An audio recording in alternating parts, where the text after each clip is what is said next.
like-minded partners to strengthen the international economic system and showcase the importance of engagement with the Asia-Pacific region for American prosperity. Our 2023 host year will focus on 3 overarching policy priorities: interconnected, innovative, inclusive. APEC is the premier platform to advance economic policies in the Asia-Pacific region to promote free, fair, and open trade and investment, and to advance inclusive and sustainable growth. The United States remains committed to expanding and deepening economic ties within APEC for the benefit of the American people and for all of our partners. With that, Matt, Right. you look skeptical. 2 weeks in Palm Springs? Is a Yeah, you know what, one thing that Palm Springs is not known for? Cheap hotels. Who's paying for 1,500 people to stay in Palm Springs for 2 weeks? It's a location, Matt, that I think showcases. No, the location is fine. Yeah. I'm sure Palm Springs is lovely. Never been there myself, but you know, Well, but you have until February 28th. yeah, but who's paying for it? Are all the delegations paying for themselves, or is the US putting the bill for this? Because 2 weeks My understanding, for a Matt, preliminary meeting? it would normally be the case that the delegations pay for themselves. Okay, well, I can get back to you on that one. And maybe if I get there, I'll give you a review. Please. Just on your first, your opening thing on Sure. Ukraine. So you talk about how you're collecting all this evidence and you're gonna pursue accountability for what Russia has done. But really, there hasn't been any movement towards actual, I mean, I get that the investigations are underway, evidence is being collected. But where are you gonna seek accountability? It's not just that we're seeking accountability. I would vehemently disagree with the premise of the question because there has been accountability in some cases.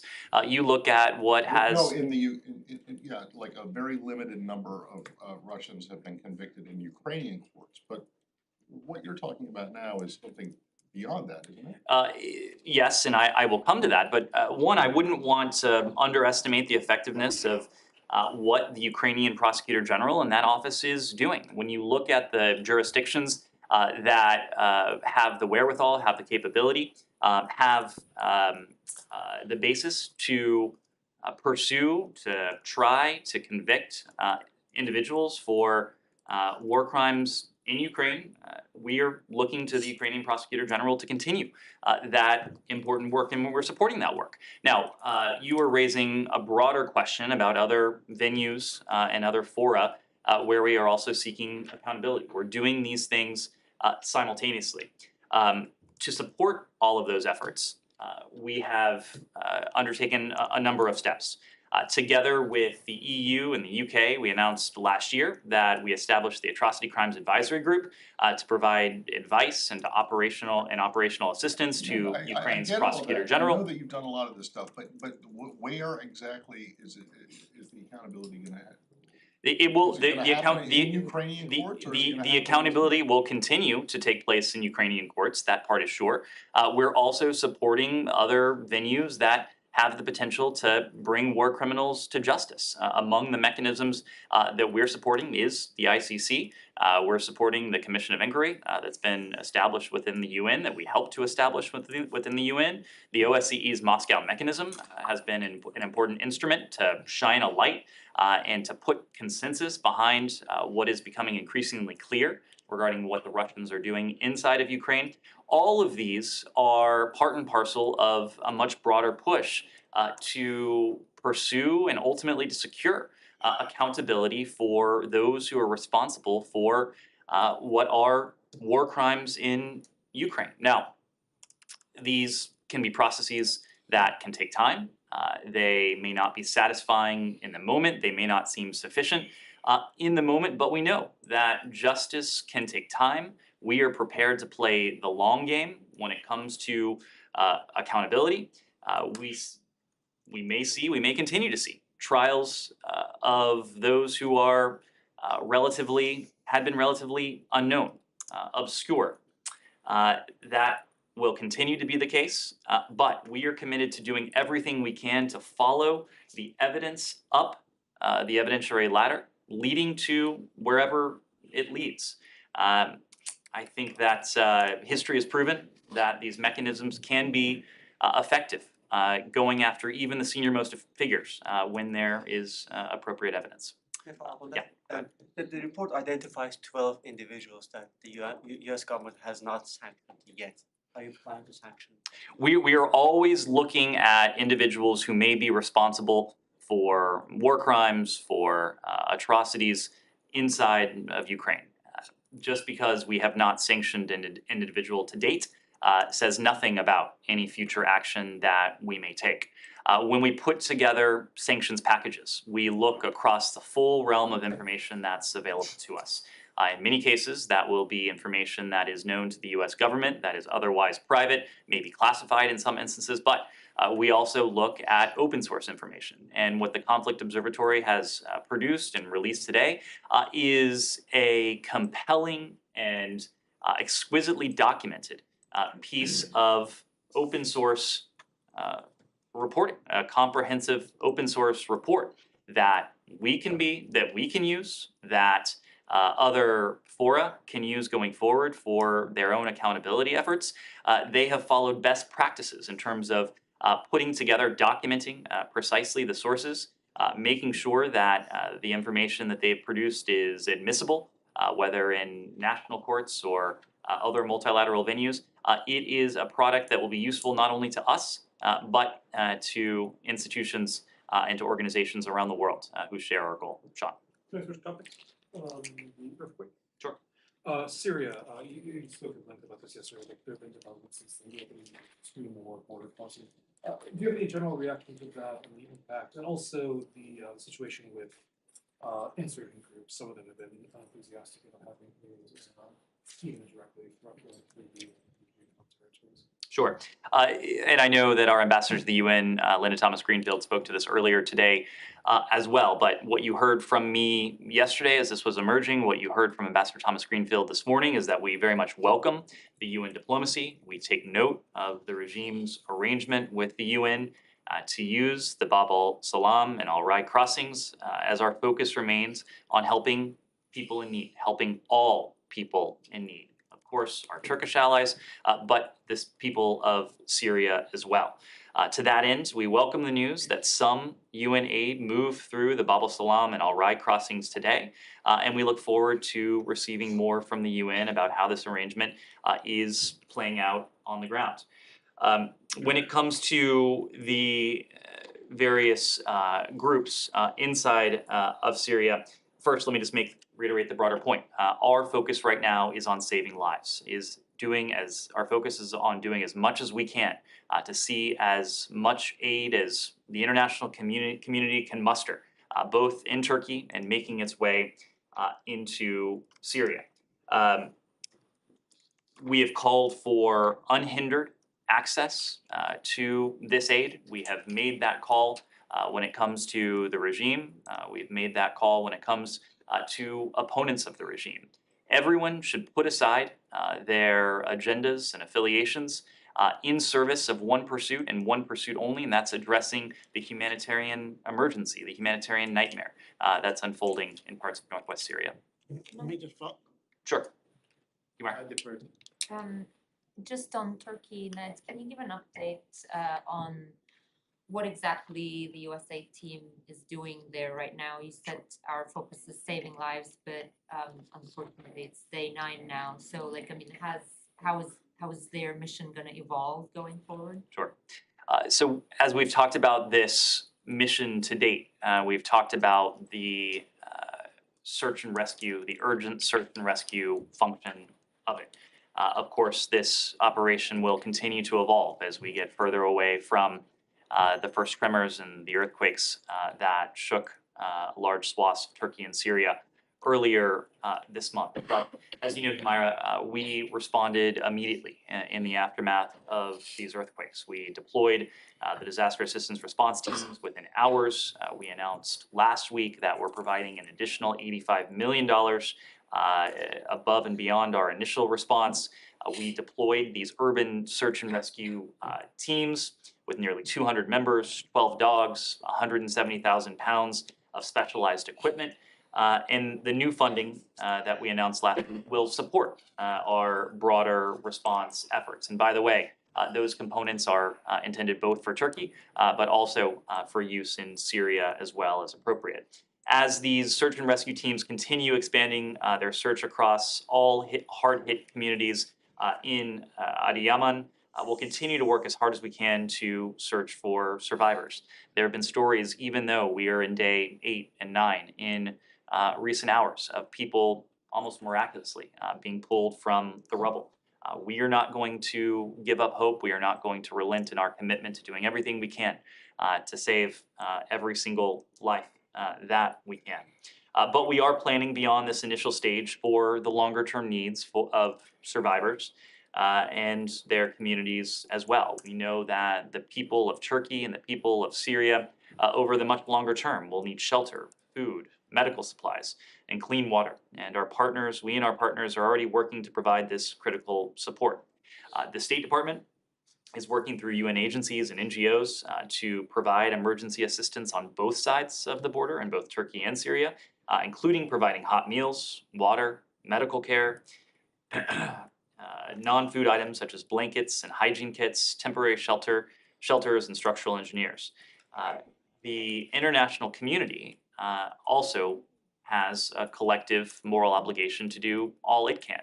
There have been appeals from the UN.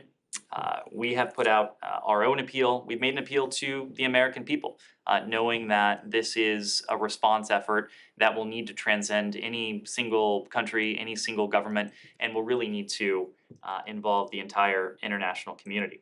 We remain in close touch with our Turkish allies. As you know, earlier this week, the Secretary again had an opportunity to speak to Foreign Minister Çavuşoğlu for his second call with his counterpart since the earthquake. President Biden Earlier this week? Today? Excuse me, no, it was a couple days ago now, I'm sorry. Thursday. Okay. Thursday, that's right. President Biden also had an opportunity to speak to President Erdogan. Secretary Austin has been in touch with his counterpart as well. Just to give you a little bit more granular texture, since arriving, the search and rescue team that I alluded to has assessed more than 5,500 buildings across Adıyaman. Just this weekend, those teams assisted Turkish rescuers in providing medical consultation to a mother and to a child freed from the wreckage there.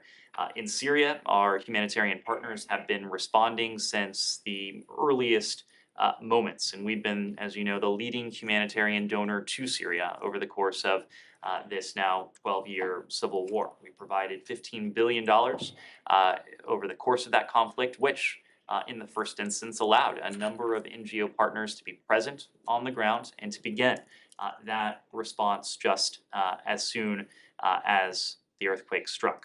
As of Sunday, and this number has increased since then, a total of 52 UN trucks have successfully crossed into Syria from Turkey. That followed a fourth UN convoy of 10 trucks with supplies from USAID and the State Department.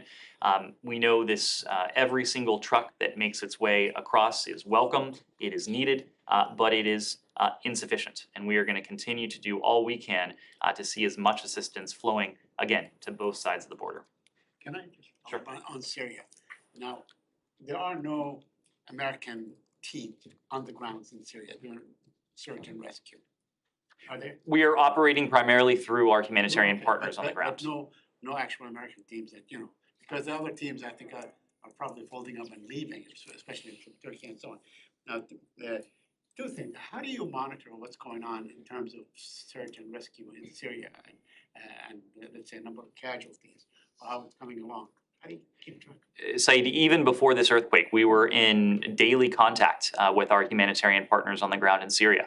Since the earthquake, the cadence of that contact has increased. They provide us with situation reports. They let us know what they're finding on the ground, the scale of the devastation they're seeing, but perhaps most importantly, they provide us with precisely what is needed on the ground by the victims, by the communities, what the United States can do, what the international community can do. So that conversation is vital as we calibrate our response and as we seek to, with the international community, do everything we can to enhance the scale and scope of that response.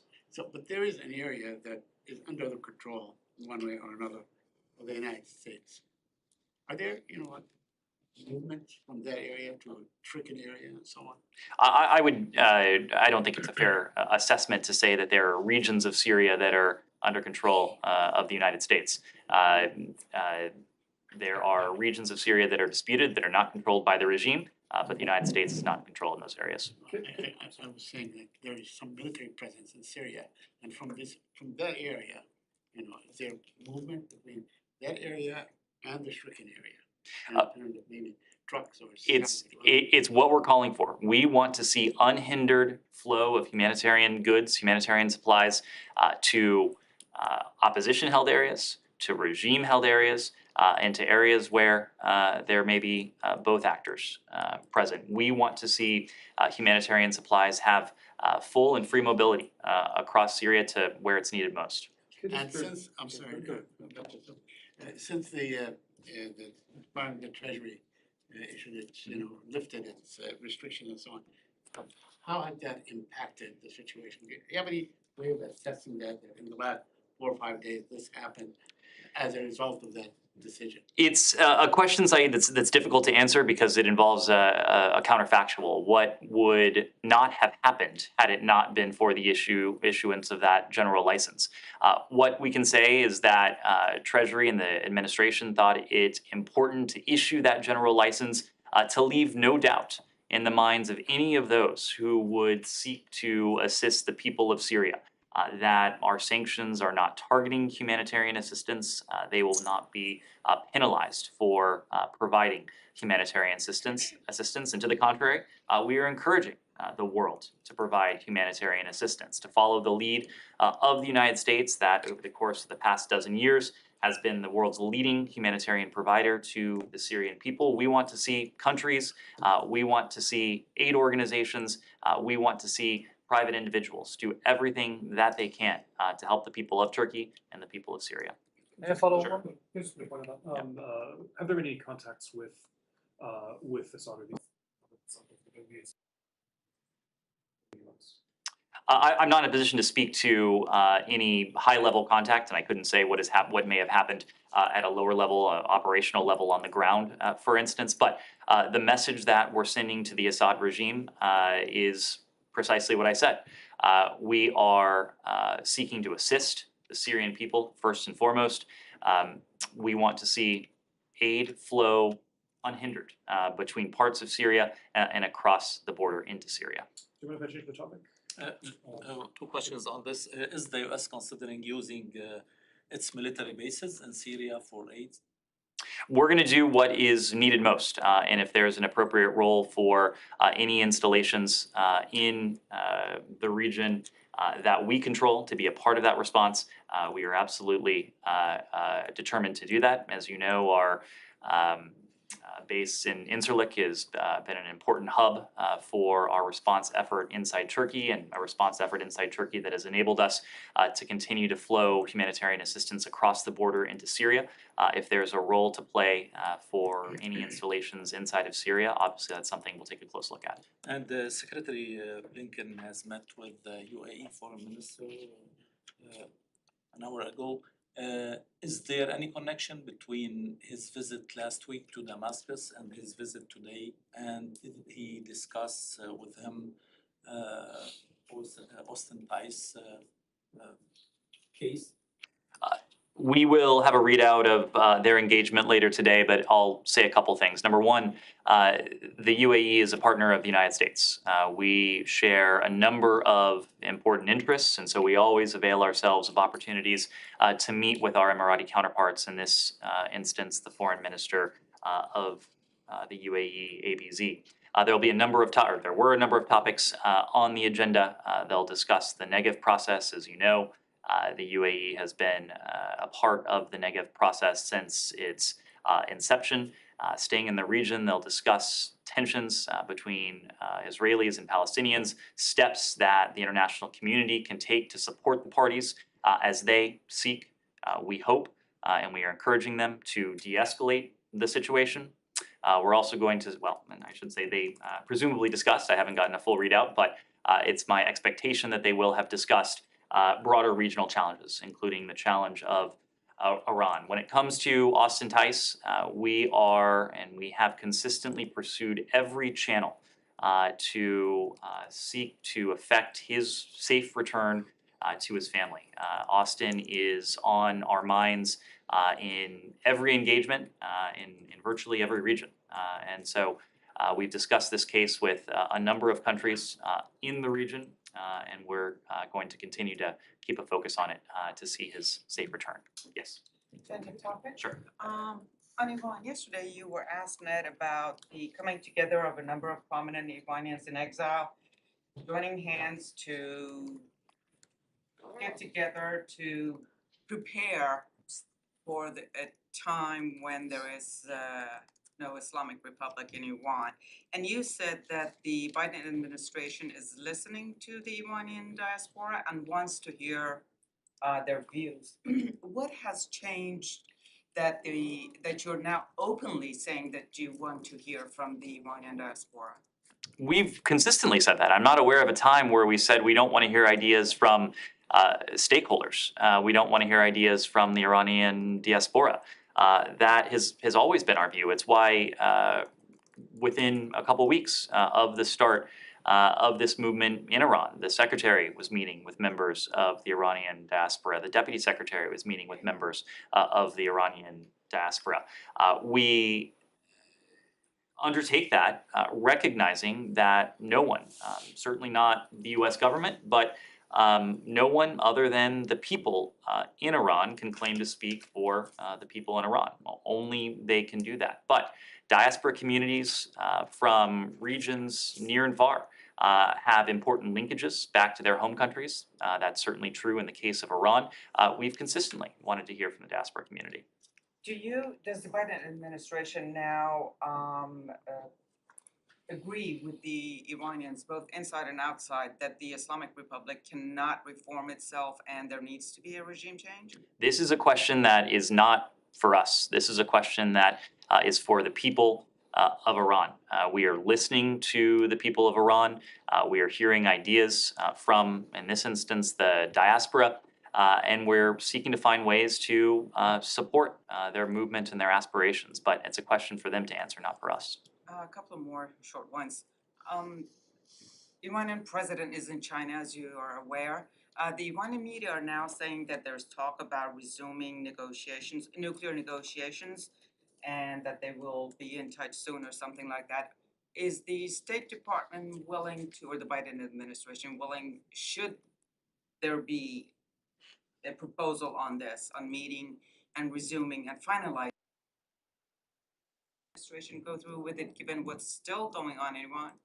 Well, a broader point on this. I spoke yesterday to this, but we've consistently made the point that we've engaged with the PRC and other global stakeholders on to encourage, in this case, the PRC to take steps to counter Iran's policies that destabilize the region and threaten our partners and our allies. Iran's nuclear program, its ballistic missile program, its other malign activities and influence are profoundly destabilizing in the region. That is of concern not only to us, it should also be of concern to the PRC. Presumably, that's why the PRC came together with us the better part of a decade ago by now in the original configuration of the P5+1 to work with us to ultimately negotiate what became known as the Joint Comprehensive Plan of Action. My point is that the PRC has a role to play in very clearly signaling to Iran that its destabilizing activities, that its brinksmanship is not going to be rewarded, it's not going to be countenanced, it is not something that the international community is prepared to sit idly by and watch. Now, I would need to refer you to the PRC regarding any messages that they may have conveyed in that direction or otherwise, but it's our hope that on this challenge, the PRC will use its influence in a direction that would be in both of our interests. Should the opportunity present, should they want to go back to finalize the talks, would the U.S. go in? Again, the JCPOA has not been on the agenda for some time. We continue to discount, if not dismiss, repeated claims from Iranian officials that we are eager to go back to the JCPOA. We're calling for a return to JCPOA negotiations. We're not. We're sending very clear messages to the Iranian regime. Those messages are stop killing your own people, stop sending UAV technology to Russia, and free those wrongfully detained American citizens. One last one, I'm sorry, Sean. The UN human rights experts have put out a statement today saying that there's over-compliance with US sanctions against Iran. And they're pointing to a couple of companies, interesting, one of them is Swiss, refusing to send medicine, pharmaceuticals for thalassemia patients in Iran. Is the State Department aware?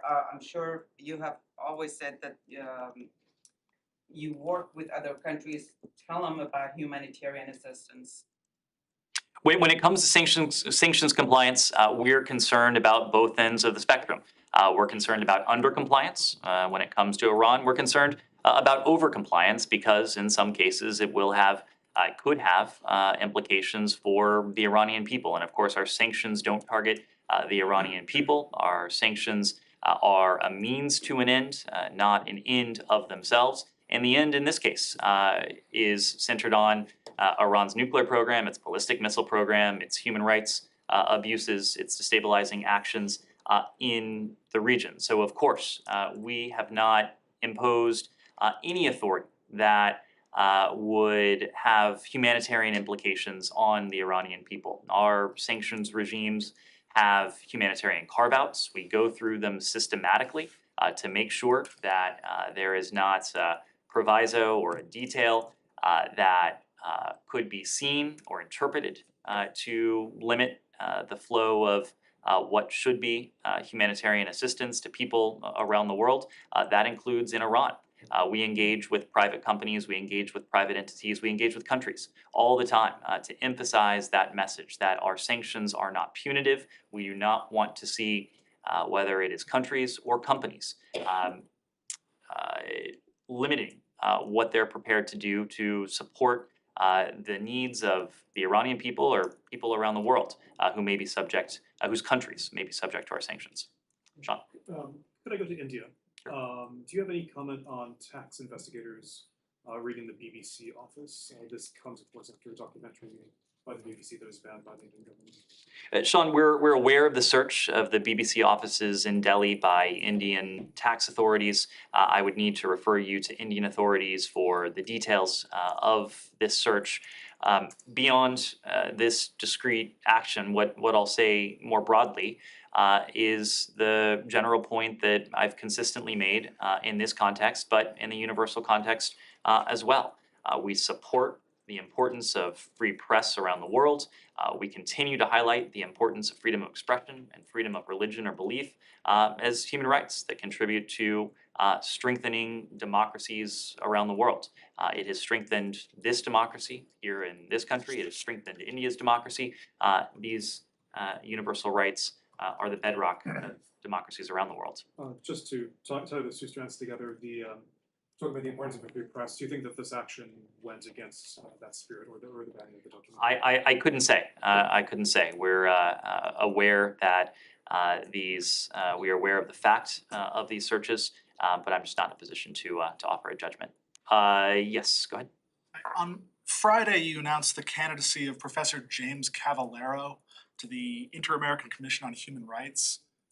Professor Cavallaro has made some pretty extraordinary statements about U.S. elected officials, President Biden, then a candidate, and about Israel, including that Israel is an apartheid state, that Hakeem Jeffries was bought, purchased, and controlled by the pro-Israel lobby.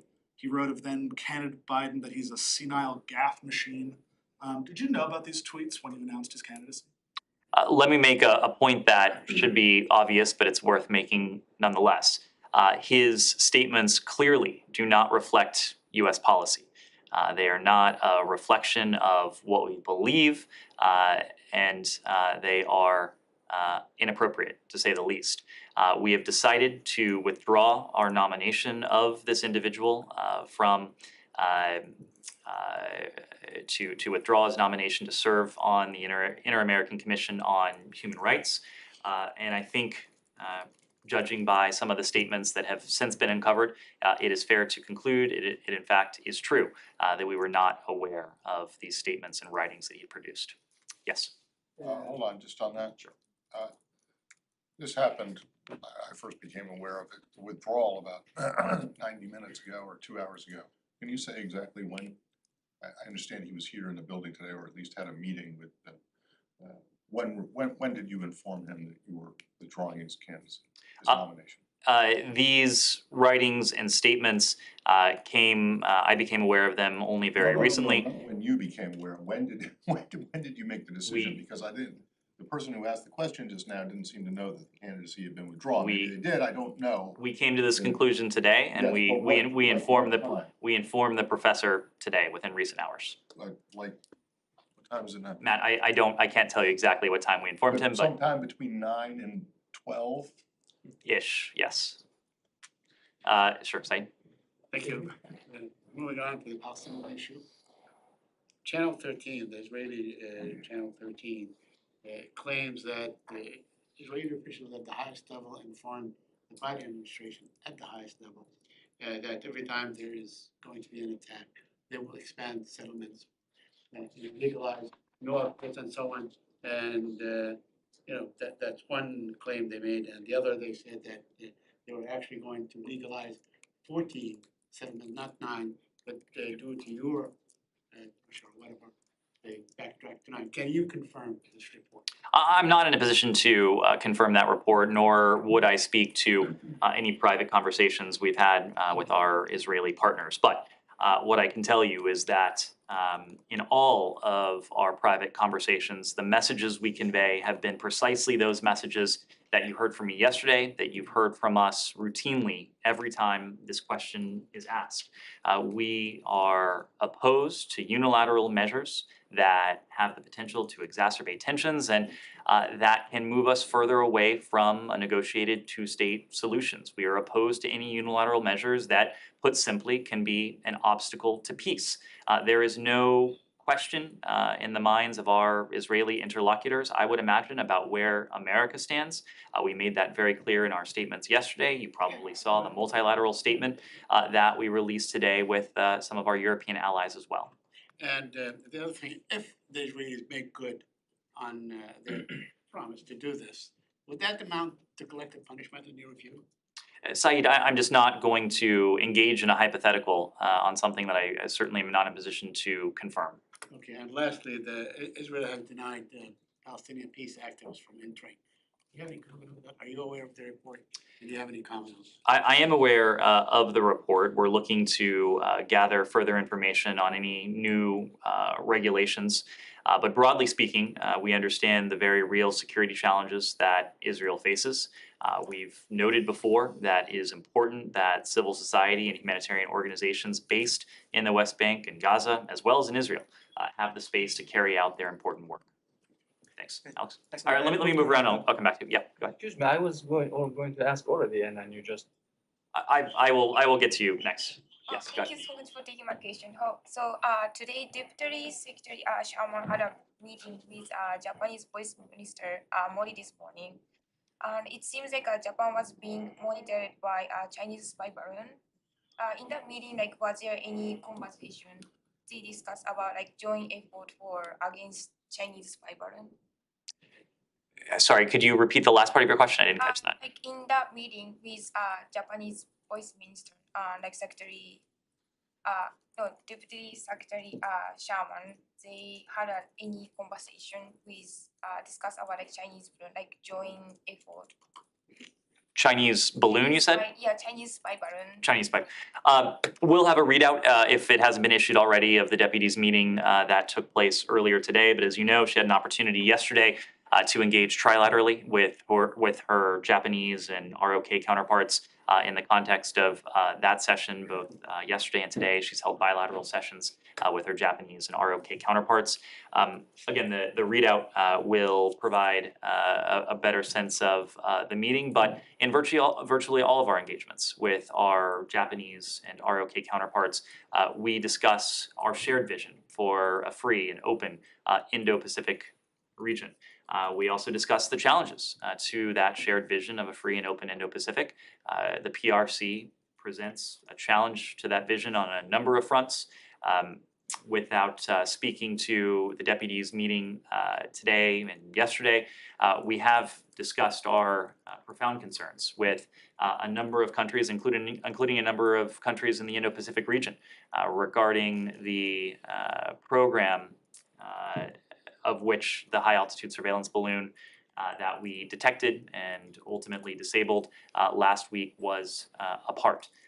These are conversations that we're having with countries around the world, countries that may have been subjected to this. It's part of our broader effort to share what we know about the challenges, both systemic, tactical, that the PRC poses to the vision we share with our allies and partners around the world.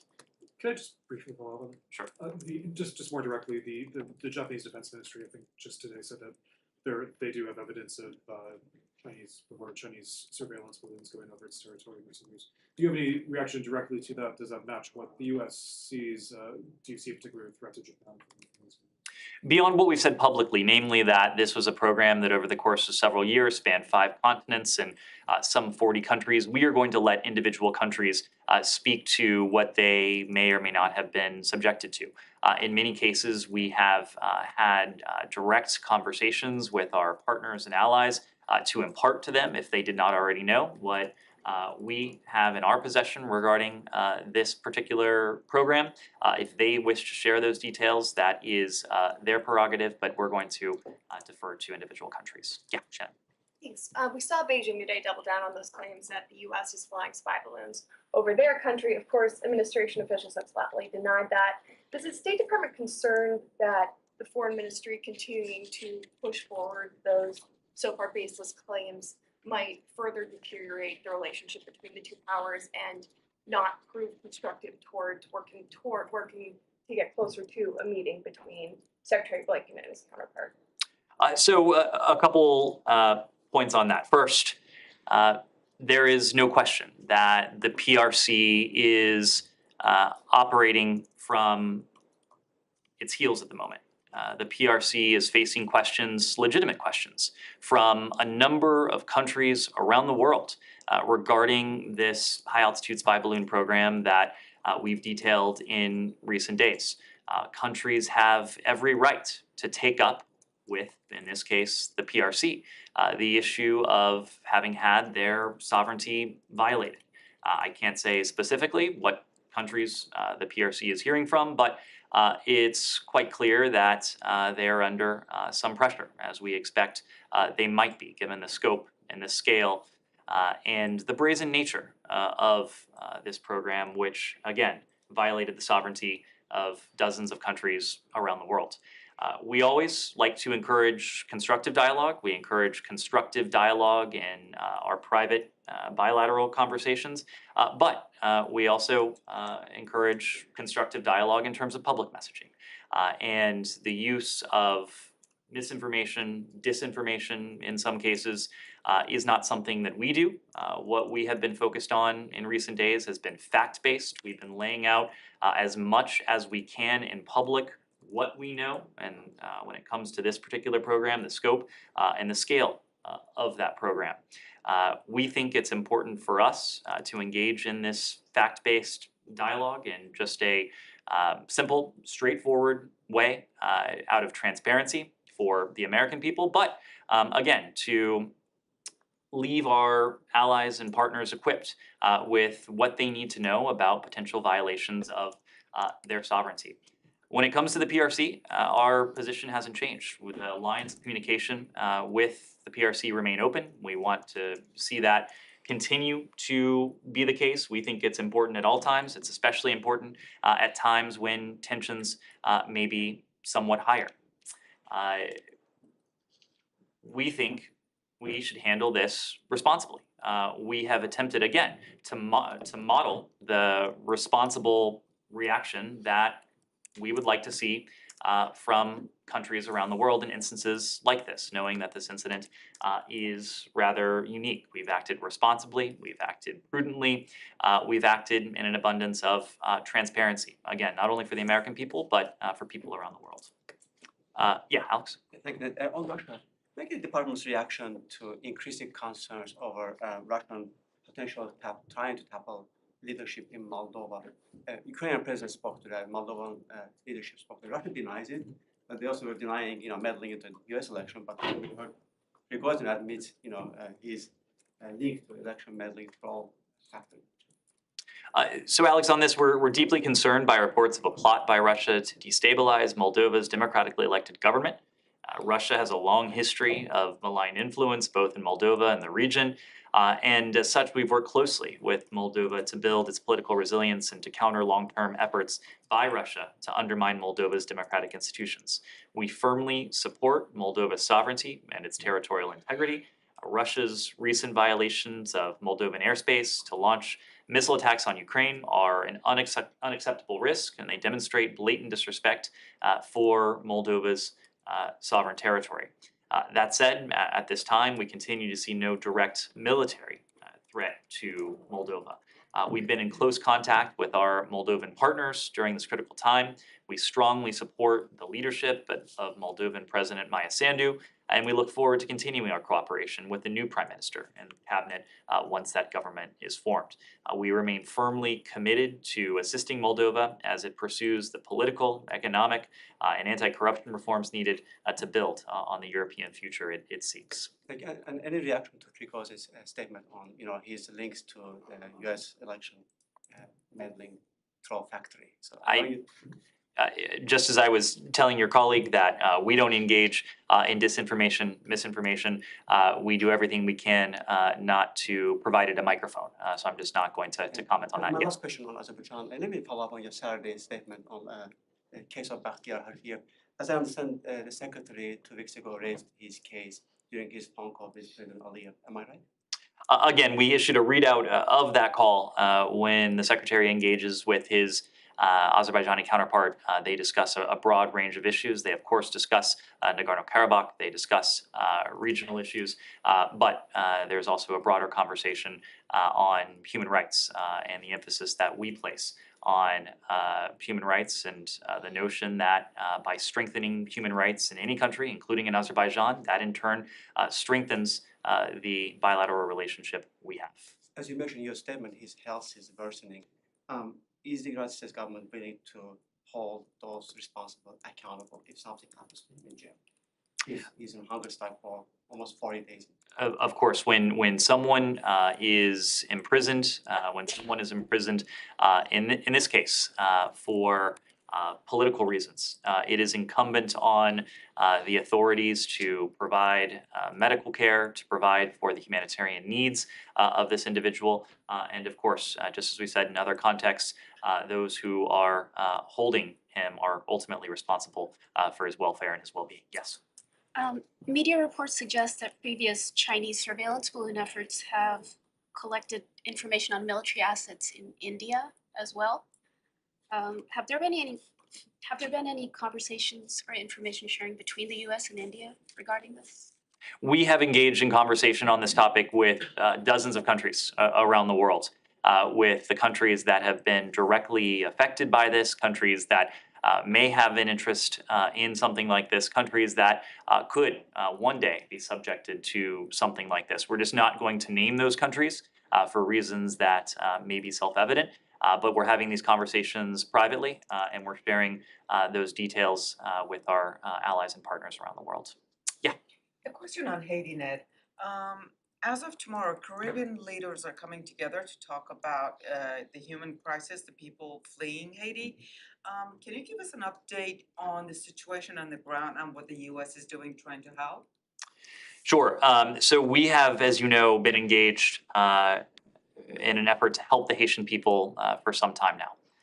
Part of that is what we are doing affirmatively, and we've been working with our partners, including our Canadian partners and other partners in this hemisphere, to provide Haitian authorities, including the Haitian National Police, with the supplies that they need to restore security, to restore stability to parts of Haiti that have seen a descent into lawlessness. That itself is important. We are also working to hold accountable those actors who are responsible for some of the lawlessness, some of the bloodshed and violence, and the impasses that have had humanitarian implications on far too many Haitian people. We've announced now tranches of sanctions. Some of our partners have done the same on the gang leaders who have been responsible for, in one particular instance, the blockage of the port. We continue to have discussions with the Haitian National Police, with our partners in the hemisphere, with the OAS, with the UN, regarding what more the international community should do, can do to restore stability, to help restore stability and security for the Haitian people, knowing that any effort to do so will ultimately have to be led by Haitians themselves. Two questions. Ned, any updates on the U.S. delegation meetings and talks in Saudi Arabia? I don't have an update beyond what we provided yesterday. These talks are ongoing. I suspect we'll have more to say once they conclude. And do you have any statement on the anniversary of the assassination of Lebanese Prime Minister Hariri? This is a terrible, tragic milestone in Lebanon's history. It's one that we mark every year, both in sorrow and sadness, and with a sense of determination to help the people of Lebanon move beyond the crisis that country has been in for far too long. Really since his assassination, the people, and certainly in more recent years as well, the people of Lebanon have suffered needlessly as a result of the political intransigence and the broader intransigence that their elected leaders have demonstrated, failing repeatedly to put the needs of the Lebanese people ahead of more narrow political agendas. We are providing humanitarian assistance to the people of Lebanon. We are supporting what we hope will be a successful government formation process in Lebanon, knowing that ultimately these political decisions are, in the end, only decisions that Lebanese officials themselves can make. Can I ask a quick Ukraine weapons question? Sure. Jonathan Lord, a senior fellow at the Middle East Institute, wrote an article in the Post yesterday, I believe, suggesting that you guys should give Ukraine the weapons that were seized, Iranian weapons that were seized. And he says that the US Navy and the French Navy have seized weapons that were going to the Houthis. Is that something that they would consider? I'm not going to speak to that specific proposal, but what I will say is that we have demonstrated what I would call remarkable ingenuity in finding ways to support our Ukrainian partners. We've been doing that when it comes to security assistance. We've been doing that through our own stocks. We've been doing that by engaging with our defense industrial base here in this country. We have played the role of broker and middleman between countries around the world who may have supplies that our Ukrainian partners need. So we're going to continue to think creatively about how we can use what we have, how we can use what countries around the world have, how we can get to Ukraine what our Ukrainian partners need most. So, but there is no international law that would prohibit you if you decide to send it from. I'm just not commenting on this specific proposal. Of course, anything we do would have to be consistent with international law and our domestic laws. Yeah, Dylan. Yeah, you just mentioned a few minutes ago again, you want to keep the diplomatic lines open with China. You've said that the secretary's trip to Beijing was postponed. It wasn't canceled, but it was postponed because conditions weren't right. So Are there any preconditions you can lay out for what you're looking for to potentially reschedule that meeting? Is there something in particular you're waiting to see as China looks like they're continuing to dig in and start making accusations towards the U.S.? Dylan, first and foremost, we believe it's important that lines of communication remain open, and there are various ways to communicate between any two countries, between, in this case, Washington and Beijing. We have demonstrated an ability to keep those lines of communication open through phone calls, and there have been multiple phone calls between fairly senior PRC officials and American officials in recent days.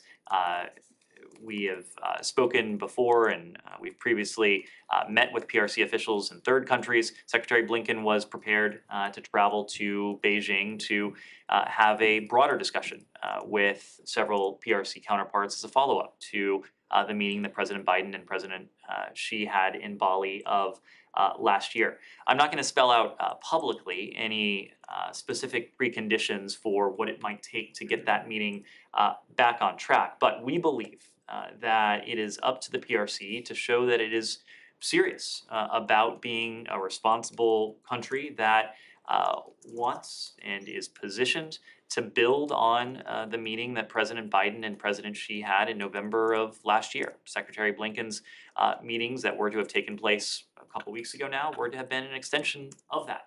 To cover the waterfront, as it were, all elements of what is the most complex and consequential bilateral relationship we have, and that is probably exists on the face of the earth. So we're going to continue to assess. We're going to continue to listen to what the PRC says privately, what they say publicly, and make our own determination about when the time is right, when it's in our interest to have the Secretary make that trip to Beijing to engage in those face-to-face discussions. So if you're not going to lay them out publicly, does that mean there are private preconditions you've communicated to them? Or? I'm just not going to detail those conversations. As you might have guessed, many of those conversations in recent days were more tactical, were focused on the discovery and ultimately the disposition of the high-altitude surveillance balloon that we took down a couple of weeks ago now.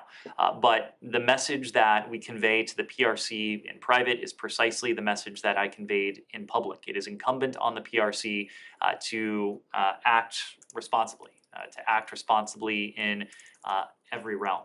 If the PRC is serious about setting the conditions for a useful and constructive meeting that is a follow-on to the meeting that President Biden and President Xi had in Bali last November, that is something that we are also prepared to do. We are prepared to meet them on that goal, and we'll be watching and assessing closely in the coming days and coming weeks.